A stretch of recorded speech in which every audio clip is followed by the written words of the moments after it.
महापालिकेत काम करत असलेल्या बदली आणि मानधनावरील कर्मचाऱ्यांना महापालिकेच्या सेवेत कायम करण्याचा प्रस्ताव राज्य शासनाला पाठवण्याचं केवळ आश्वासन दिलं जाते, मात्र अद्याप प्रस्ताव पाठवला नाही। सोमवारपर्यंत हा प्रस्ताव शासनाला पाठवावा, अन्यथा मंगळवारपासून सर्व कर्मचारी कामबंद आंदोलन पुकारतील असा इशारा कामगार युनियनच्या वतीने देण्यात आलाय। बदली रोजंदारी मानधन कर्मचारी यांना कायम करण्याचा ठराव 2022 साली झाला असतानाही अजूनही या कर्मचाऱ्यांना कायम होण्याची प्रतीक्षा करावी लागते। महापालिका प्रशासनाकडून याबाबत गांभीर्याने घेतलं जात नसल्याने आता महापालिका प्रशासनाविरोधात महापालिका कामगार युनियन आक्रमक झाली आहे।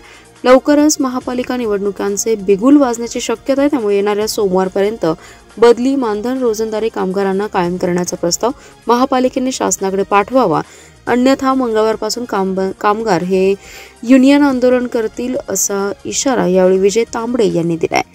दरम्यान याबाबत कामगारांनी विजय तांबडे, दिलीप शिंदे यांच्या नेतृत्वात कामगार अधिकारी विनायक शिंदे यांची भेट घेऊन सविस्तर चर्चा केली। तसेच उपायुक्त वैभव साबळे यांच्याशी दूरध्वनीवरून चर्चा केली।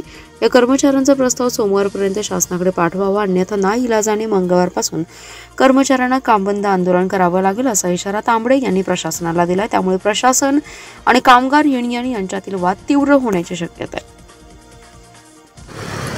आज सकाळी ॲनिमल राहतच्या इमर्जन्सी नंबरवरती एक कॉल आला होता अजित पाटील यांचा की माधवनगरमध्ये जे डम्पिंग ग्राउंड आहे त्या डम्पिंग ग्राउंडवरती एक डॉग आहे, त्या डॉगच्या गायामध्ये प्लॅस्टिकची बरणी अडकली म्हणून। तर आम्ही ॲनिमल राहतची टीम तिथे गेलो।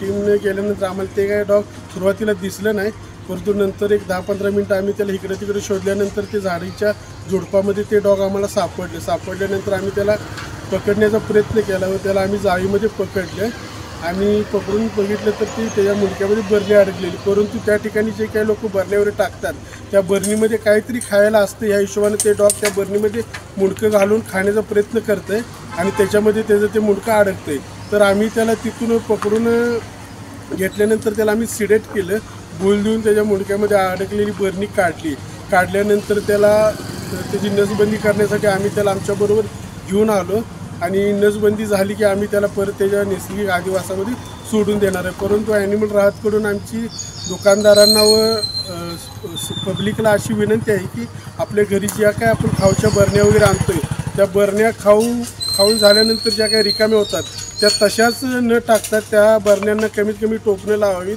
किंवा त्या बरण्या तोडून टाकाव्यात, जेणेकरून इथून पुढे कुठलेही ॲनिमल त्या बरणीमध्ये आपलं तोंड काहीतरी खाण्यासाठी घालणार नाही, जेणेकरून बरणी त्याच्यामध्ये तोंड अडकणार नाही, जेणेकरून इथून पुढे लोकांना त्या व प्राण्यांना त्या बरणीपासून जो काही त्रास होतो तो होणार नाही आहे।